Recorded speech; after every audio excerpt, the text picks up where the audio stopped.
Hello everyone, welcome to GK trailer. मैं Ankush, qualified Bihar sub inspector. इस video में दोस्तों हम लोग बिहार पुलिस में आने वाले संभावित साइंस के प्रश्न को डिस्कस करेंगे। इससे पहले हम लोग ने सेट 1, सेट 2, सेट 3 के महत्वपूर्ण प्रश्नों को हल कर दिया है और आपके लिए वो प्ले लिस्ट में डाल दिया है, तो आप लोग जाइए उसका रिवाइज कीजिए।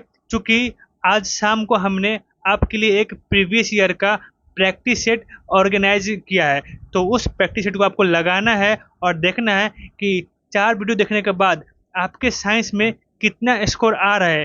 क्या कुछ फ़ायदा वीडियो से हो रहा है? अगर वीडियो से फ़ायदा हो रहा है दोस्तों, तो आप कंटिन्यू करेंगे और अच्छे से पढ़ेंगे। अगर साइंस में कोई भी परेशानी होगी दोस्तों, आप हमें कमेंट में बताएंगे या कॉल कर सकते हैं। मैंने आपके वीडियो के आखिरी में अपना नंबर भी दे दिया है। 4 का तो चलिए पहला प्रश्न वीडियो है, को परमाणु संख्याओं के आधार पर तत्वों को विभाजित किसने किया था?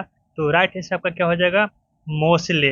ध्यान रखिएगा कि आधुनिक आवर्त सारणी की जानकारी किसने दी थी दोस्तों? तो मोसले साहब ने दिया था। ये पॉइंट याद रखिएगा। और जो भी आधुनिक आवर्त सारणी है उसमें तत्वों का विभाजन किस आधार पर हुआ है? तो परमाणु संख्या के आधार पर। जबकि इससे पहले जितने भी परमाणु आवर्त सारणी थे सबका विभाजन परमाणु द्रव्यमान पे हुआ था। जैसे कि मेंडलीफ का आवर्त सारणी किस पे आधारित था? तो परमाणु द्रव्यमान पे। न्यूलैंड्स का और डोबेराइनर साहब का उनका आवर्त सारणी किस पे उसका आधार क्या था? तो द्रव्यमान। जबकि आधुनिक आवर्त सारणी परमाणु संख्या के आधार पर किया गया विभाजन। दोस्तों ये पॉइंट याद रखिएगा। जैसे कि परमाणु संख्या 1 पे कौन है? हाइड्रोजन है।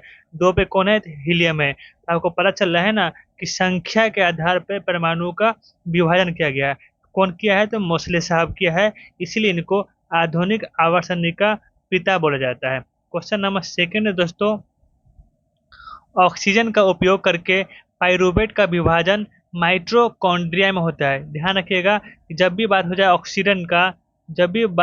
ऑक्सीजन का दोस्तों, तो उसका अगर विभाजन होगा पाइरूवेट अम्ल में तो कहाँ पे होगा? माइटोकॉन्ड्रिया में। लेकिन यहाँ पे आ जाएगा ग्लूकोज। क्या आ जाएगा? ग्लूकोज। तो ग्लूकोज का विभाजन होता है साइटोप्लाज्मा में। ये पॉइंट याद रखिएगा। साइटोप्लाज्मा को हिंदी बोलते हैं जीव द्रव्य बोलते हैं। तो याद रखिएगा दोस्तों कि जब बात हो ऑक्सीजन का तो उसका पाइरूवेट में विभाजन होता है माइटोकॉन्ड्रिया में। जबकि ग्लूकोज जब आ जाए तो उसका अगर पाइरूवेट में करना है विभाजन तो उसका आंसर क्या हो जाएगा? साइटोप्लाज्मा। चलते हैं क्वेश्चन नंबर 3 पे। पुरुषों में किस हार्मोन्स के कारण द्वितीय लैंगिक लक्षण दिखाई देती है दोस्तों? तो ये आपका 4 हार्मोन है दोस्तों। आप बताइए तो कौन आपका होगा इसमें से? पुरुषों का हार्मोन ओनली वन टेस्टोस्टेरोन किसका हार्मोन है? तो पुरुषों में पाया जाता है। केवल पुरुषों में पाया जाने वाला हार्मोन कौन है? तो टेस्टोस्टेरोन। इसी से द्वितीय लैंगिक लक्षण दिखाई देती है। चलिए क्वेश्चन नंबर 3 पे आते हैं। आवर्त सारणी आधुनिक आवर्त सारणी के 17वें समूह में हैलोजन को रखा गया है। किस समूह को? जो 17वीं समूह है उसे हैलोजन के नाम से जानते हैं। और 18वीं समूह को क्या बोलते हैं? नोबेल। नोबेल बोलेंगे या अक्रिय बोलेंगे। ठीक है दोस्तों, इस तरीके से याद रखोगे। फिर आता है पहला हो जाएगा और दूसरा, इसको बोलते हैं क्षारीय धातु। पहला जो समूह है उसको क्षारीय धातु बोलेंगे, जबकि दूसरा समूह हो जाएगा तो क्षारीय मृदा धातु बोलेंगे। तो दोस्तों मात्र 4 समूह से प्रश्न बन के आते हैं एग्जाम में। 17 समूह क्या बोला जाता है? तो हैलोजन बोला जाएगा। 18 क्या बोला जाएगा? तो नोबेल या अक्रिय गैस वाला समूह बोला जाएगा। उसके बाद पहला समूह जो है उसको क्या बोला जाता है? मृदा धातु, सॉरी, क्षारीय धातु बोला जाता है। जबकि समूह 2 को क्या बोला जाएगा दोस्तों? तो मृदा क्षारीय धातु बोला जाता है। तो इस तरीके से आपका जितने भी प्रश्न बनते हैं आधुनिक आवर्त सारणी से, वर्ग से या समूह संबंध, वो आपका क्लियर हो गया। आते हैं क्वेश्चन नंबर 5 पे। किसी वस्तु का भार पृथ्वी पर 36 केजी है तो चंद्रमा पर उस वस्तु का भार कितना हो जाएगा? आपको पता होना चाहिए दोस्तों कि जो पृथ्वी पर ग्रेविटी है उसका 1/6 कहाँ पे है? आपका चंद्रमा पे है। पृथ्वी पर अगर 36 है तो चंद्रमा इसका 1/6 हो जाएगा। तो 6 केजी इसका आंसर हो जाएगा। लेकिन दोस्तों जब बात आ जाएगा द्रव्यमान का, ये देखिए यहाँ पे भार दे रहा है इसलिए चेंज हो रहा है, लेकिन किसी वस्तु का द्रव्यमान कहीं पर भी चेंज नहीं होता है। तो ये पॉइंट याद रखिएगा कि द्रव्यमान अगर जो पृथ्वी पे अगर द्रव्यमान 10 केजी यहाँ पे है तो उसका वजन भी चंद्रमा पे 10 केजी होगा। द्रव्यमान का बात हो रहा है, जबकि भार चेंज होता है तो भार के बारे में आपको क्लियर जानकारी हो गई। चलिए क्वेश्चन नंबर 6 पे चलते हैं। स्थितिज ऊर्जा किसके बराबर होता है? मतलब फॉर्मूला पूछा जा रहा है तो GH, ये इसका फार्मूला होता है। एक होता है गतिज ऊर्जा का, एक होता है कौन, गतिज ऊर्जा, उसका फार्मूला क्या होता है, हाफ mv² होता है दोस्तों। ध्यान रखिएगा, ये दोनों प्रश्न आगे पेपर में आते रहेंगे। चलिए क्वेश्चन नंबर 7 है, ग्वाइटर रोग किसकी कमी कारण होती है दोस्तों। ये गले की बीमारी दोस्तों, गला में आयोडीन की कमी से कौन सा रोग होता है, ग्वाइटर रोग, इसे घेंगा भी बोला जाता है। आगे चलते हैं क्वेश्चन नंबर 8 पे, दूध के अम्लीकरण को रोकने के लिए किसका प्रयोग किया जाता है। तो आपका राइट आंसर क्या हो जाएगा, बेकिंग सोडा। बेकिंग सोडा है क्या बात दोस्तों, ये क्षार है। आपको पता होना चाहिए दोस्तों कि अगर अम्ल को रोकना है तो क्षार मिलाइएगा, और क्षार को रोकना है तो अम्ल मिलाइएगा। चलिए क्वेश्चन नंबर चलते हैं 9 पे, ऑक्सीजन का आणविक द्रव्यमान कितना होता है। बहुत ही आसान है, बस इसको कैसे करना है आपको पता होना चाहिए दोस्तों कि ये आपका ऑक्सीजन का क्या परमाणु है। इसके नाभिक में देखेंगे दोस्तों, इसके नाभिक में क्या होता है, प्रोटॉन होता है और न्यूट्रॉन होता है। क्या होता है, प्रोटॉन न्यूट्रॉन होता है। और ऑक्सीजन का परमाणु संख्या कितना होता है दोस्तों, तो 8 होता है। और नाइट्रोजन, ये न्यूट्रॉन कितना होगा, तो 8 हो जाएगा। ये आपका हो गया क्या, परमाणु द्रव्यमान। अब कितने इसमें परमाणु दोस्तों, 2 है, तो जोड़ के 2 से गुना कर दो, 8 2 16 16 2 32 हो गया दोस्तों। तो आपका राइट आंसर क्या हो जाएगा, 32 चला जाएगा। क्या जाएगा दोस्तों, 32 हो जाएगा। चलिए क्वेश्चन नंबर चलते हम लोग 10 पे, अनुवांशिकता के सिद्धांत का प्रतिपादक किसके द्वारा किया गया था। तो आपका राइट आंसर क्या हो जाएगा, ग्रेगरी मेंडल। ध्यान रखिएगा, अनुवांशिकता का सिद्धांत कौन दिया है, तो ग्रेगरी मेंडल दिया है। अब आते हैं दोस्तों, वनस्पति विज्ञान का जानकारी कौन देता है, वनस्पति कौन देंगे, वनस्पति के तो थियोफ्रेस्टस। याद कर लीजिएगा दोस्तों, वनस्पति के बारे में जानकारी कौन देता है, तो थियोफ्रेस्टस साहब देते हैं। अरस्तु क्या बोला जाता है दोस्तों, अरस्तु को जीव विज्ञान एवं जंतु विज्ञान का पिता बोला जाता है। और लिनियस साहब को पता होना चाहिए कि दो जगत में आपको वर्गीकरण को किसने बांटा था, तो कैरोलस लिनियस ने बांटा था। और द्विनाम पद्धति के जनक कौन है, तो कैरोलस लिनियस। द्विनाम पद्धति मतलब कि होमो सेपियंस जो हो गया दोस्तों, इनकी जानकारी कौन दिया था, तो कैरोलस लिनियस साहब ने। ये चारों वैज्ञानिक से आपके एग्जाम में क्वेश्चन बनते हैं, चारों को ध्यान रखिएगा मेरे भाई, ठीक है। चलिए क्वेश्चन नंबर 11 पे, सिनेबार किसका यस्क है। बहुत ही आसान है दोस्तों, पारा का यस्क है। ध्यान रखिएगा, सिनेबार किसका है, तो पारा का यस्क है।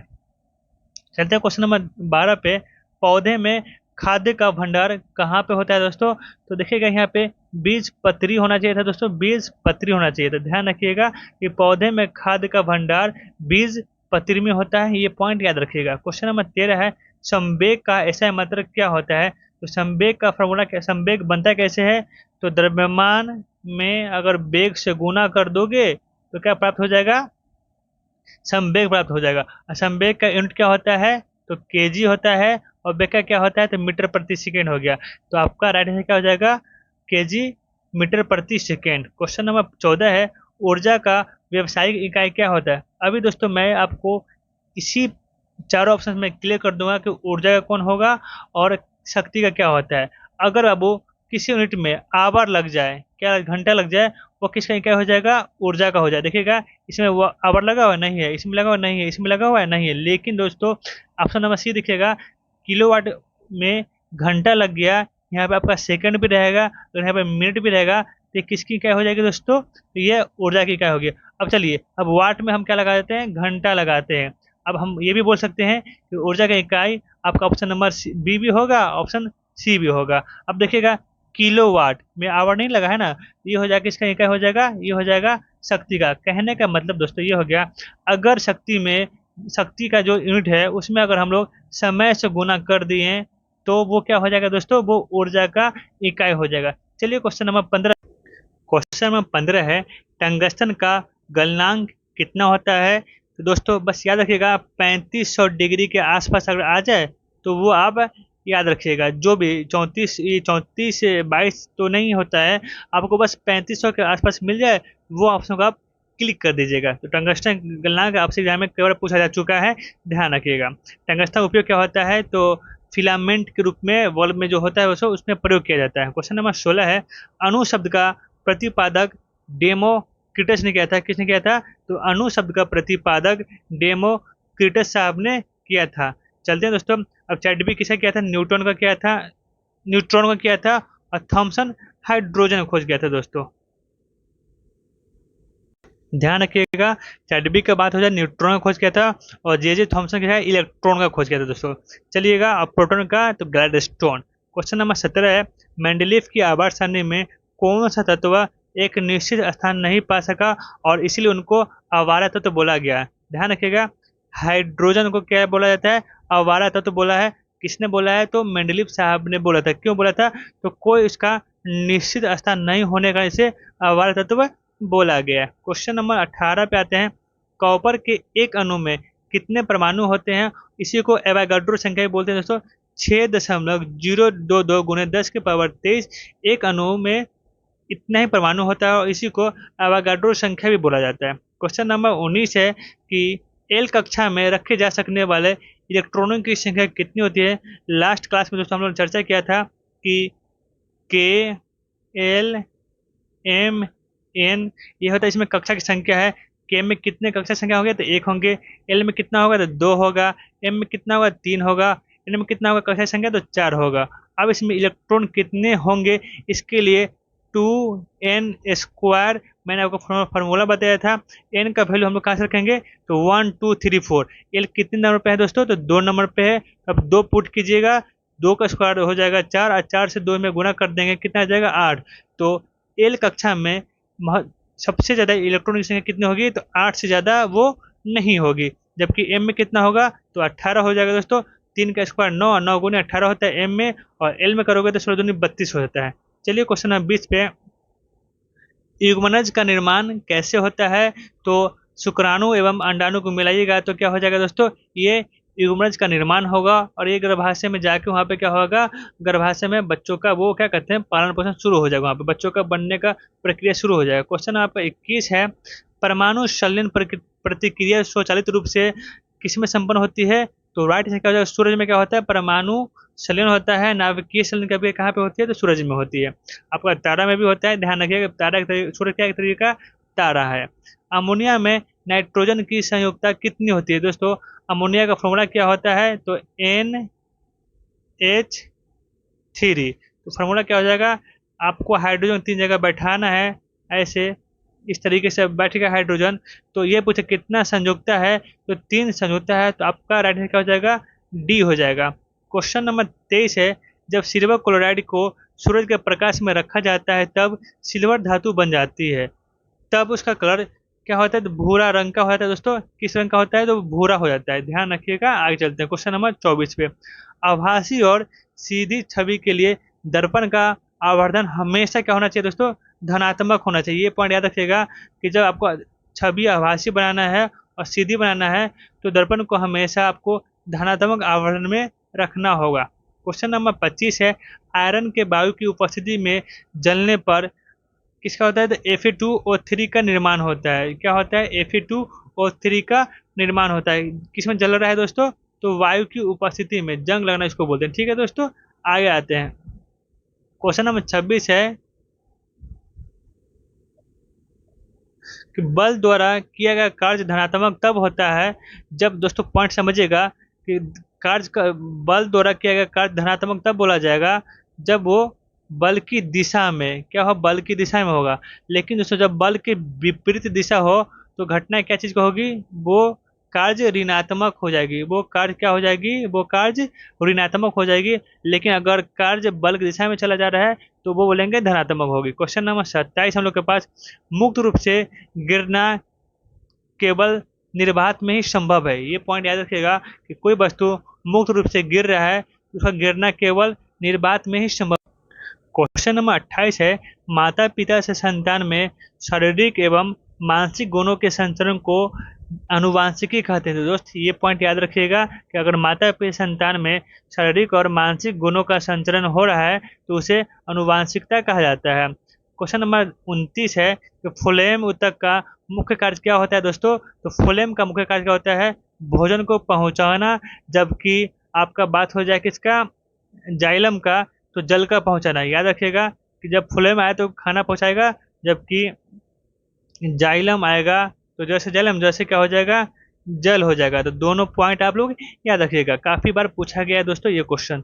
अब आते हैं क्वेश्चन नंबर हम लोग 30 पे, तापमान को केल्विन पैमाने पर तापमान को केल्विन पैमाने से सेल्सियस पैमाने में बदलने के लिए क्या करना होगा दोस्तों, तो 273 से क्या होगा, आपको घटाना होगा। तो इसका क्या हो जाएगा दोस्तों, 273 से आपको घटाना पड़ेगा। फॉर्मूला क्या है, तो C माइनस C बटा 100 माइनस के माइनस 273 बटा 100 क्या होता है, 100 से 100 कट जाता है। अब क्या बोला है, तो केल्विन से आपको घटाना पड़ेगा 273, तब जाकर आपको सेल्सियस का मान आ जाएगा। क्वेश्चन नंबर चलते हैं 31 पे। जिस परमाणु के बाह्य कक्षा में इलेक्ट्रॉनों की संख्या पूर्ण होती है उसकी संयुक्ता क्या हो जाएगी, तो शून्य हो जाएगी दोस्तों। क्या हो जाएगी, शून्य। इसीलिए अक्रिय गैस जितने भी होते हैं सबकी संयुक्ता क्या होती है, तो शून्य होती है। क्वेश्चन नंबर 32 है। पारा धातु कक्षीय तापमान पे, मतलब कि घर के तापमान पे, सामान्य तापमान पे पारा किस स्थिति में होता है, तो द्रव स्थिति में। पारा क्या है, तो धातु है, जबकि ब्रोमीन क्या है, तो अधातु है। तो अगर क्वेश्चन बन के आएगा कि कौन सा धातु द्रव अवस्था में होती है, तो ब्रोमीन इससे जाएगा। और जब बात है कौन सा धातु आपका द्रव अवस्था में होती है, तो आपका आंसर क्या जाएगा, पारा आ जाएगा। क्वेश्चन नंबर 33 चलते दोस्तों। दो फोकस दूरियों वाले लेंस का उपयोग किस रोग से ग्रसित व्यक्ति में करते हैं, तो आपका आंसर ए और बी दोनों हो जाएंगे। मायोपिया में भी हो जाएगा और हाइपरमेट्रोपिया में। इसको बोलते हैं निकट दृष्टि भी और दूर दृष्टि भी इसको बोला जाता है दोस्तों। क्वेश्चन नंबर 34 है। प्रोटीन की जानकारी प्रदान करने वाले डीएनए के भाग को क्या कहते हैं, तो वो जीन कहते हैं। ये पॉइंट याद रखिएगा कि प्रोटीन की जानकारी अगर कोई डीएनए को दे रहा है तो वो कौन देगा, तो वो जीन देंगे। क्वेश्चन नंबर 35 है। शोल्डर या टाका, शोल्डर या टाका किसका होता है मिश्र धातु दोस्तों, तो आपको सीसा और टीन का। देखो सीसा का संकेत है, जबकि दोस्तों क्या है, टीन का संकेत है। ये कौन है, टीन का। दोनों को याद रखिएगा, पीबी सीसा बोलते हैं, एसएन से टीन बोलते हैं। क्वेश्चन नंबर 36 है। सोडियम से क्लोरीन की ओर जाने पर परमाणु की संख्या नहीं, परमाणु की संख्या नहीं दोस्तों, परमाणु का आकार यहाँ पे क्या हो जाएगा, परमाणु का आकार पे क्या प्रभाव पड़ता है, परमाणु का आकार क्या घटता है, परमाणु का क्या होता है, घटना शुरू हो जाता है दोस्तों। पीरियोडिक टेबल आपके लिए काफी महत्वपूर्ण है, आप लोग प्लीज पीरियोडिक टेबल आराम से अच्छे से कर लीजिएगा, क्योंकि पेपर में क्वेश्चन आएंगे पीरियोडिक टेबल से। अगर आप चाहते हैं मेरे से पढ़ना तो कमेंट कीजिएगा दोस्तों कि सर पीरियोडिक टेबल पढ़ना है, आप पढ़ा दीजिए। क्वेश्चन नंबर 37 है। संतृप्त हाइड्रोकार्बन का सूत्र क्या होता है दोस्तों, तो संतृप्त हाइड्रोकार्बन का सूत्र क्या है, तो 37 का आंसर क्या जाएगा दोस्तों, आपका सी जाएगा, C2H6। मीथेन इथेन इसको बोलते हैं, एथेन बोला जाता है, ठीक है, फॉर्मूला से एथेन इसको बोला जाता है। बाकी दोस्तों आपको पता होना चाहिए कि क्या बोलते हैं उसका, इथेन बोलते हैं, इथेन, एथीन, एथाइन। तो इथेन के अलावा बाकी क्या आता है, दोनों ग्रुप क्या होते हैं दोस्तों, दोनों असंतृप्त में आते हैं, जबकि पहला वाला क्या आता है, संतृप्त में आता है। क्वेश्चन 38 है। रेगिस्तानी पौधों के बाह्य त्वचा पर मोम जैसे पदार्थ की परत पाई जाती है, उससे क्या कहते हैं दोस्तों, उससे क्यूटिन कहते हैं। ये किस लिए होता है दोस्तों, चूंकि रेगिस्तान में पानी की कमी होती है, तो पौधे अपने पानी को बचाने के लिए कि ज़्यादा वाष्पशील ना हो, तो बाहरी त्वचा पे मोम ले आते हैं, जिससे पानी का वाष्प उत्सर्जन कम हो। कणों की गतिज ऊर्जा अधिकतम किसमें पाई जाएगी दोस्तों, तो जिसमें आपको पता है कि गतिज ऊर्जा का फॉर्मूला क्या होता है, तो हाफ mv²। तो सबसे ज़्यादा बाबू द्रव्यमान किस में होगा, उसी में क्या हो जाएगा दोस्तों, उसका गतिज ऊर्जा अधिकतम होगी। तो प्लाज्मा में सबसे ज़्यादा क्या होता है, द्रव्यमान होता है, तो इसकी गतिज ऊर्जा सर्वाधिक होगी। इस तरीके से दोस्तों हम लोग का आज का प्रैक्टिस सेट कंप्लीट होता है। तो आप लोग के पास अभी भी टाइम है, अच्छे से पढ़ाई कीजिए, और अगर कोई भी समस्या हो तो प्लीज़ हमें बताइएगा। मेरा नंबर भी यहाँ पे है 620 6381। कोई भी समस्या हो, साइंस में हो या पॉलिटी चाहे हिस्ट्री में हो, आप कॉल करके पूछ सकते हैं भैया लास्ट टाइम में किस तरीके से पढ़ाया जाए, क्योंकि आप लोग के लिए सबसे ज़रूरी है इस एग्ज़ाम में आपको फिजिकल के लिए आना। पहला बात है 10 के 20,000 वैकेंसी है, तो गुने 5 के 1 लाख आपको जो सीट आएंगे, रिजल्ट आएगी, उसमें आपको आना बेहद ज़रूरी है। आप कुछ भी करें लेकिन मेहनत करें, मेरा सहयोग चाहिए तो आप मेरे से बात कीजिए और पूछिए भैया किस तरीके से नंबर बढ़ाना है, चाहे पॉलिटी में क्या पढ़ना है, हिस्ट्री में क्या पढ़ना है, साइंस में क्या पढ़ना है। और एक बात दोस्तों, अगर आप लोग ने मेरा वीडियो, ये 4-5 वीडियो अगर आप कंटिन्यू ईमानदारी से देखे होंगे, तो आज मैं आपके लिए प्रीवियस ईयर का क्वेश्चन लाऊंगा, और आप अगर सही में ईमानदारी से देखे होंगे तो आप साइंस के क्वेश्चन पे अपना स्थिति देख सकते हैं कि हाँ, जो पहले नहीं बन रहा था वो बनना अब शुरू हो जाएगा। बेशक आप साइंस में अच्छा करोगे, लेकिन हाँ, कंटिन्यू अगर वीडियो से जुड़े रहोगे तब। ठीक है दोस्तों, तो ठीक है, आज का वीडियो अगर पसंद है तो चैनल को लाइक कीजिएगा और वीडियो को सब्सक्राइब कीजिएगा। धन्यवाद दोस्तों।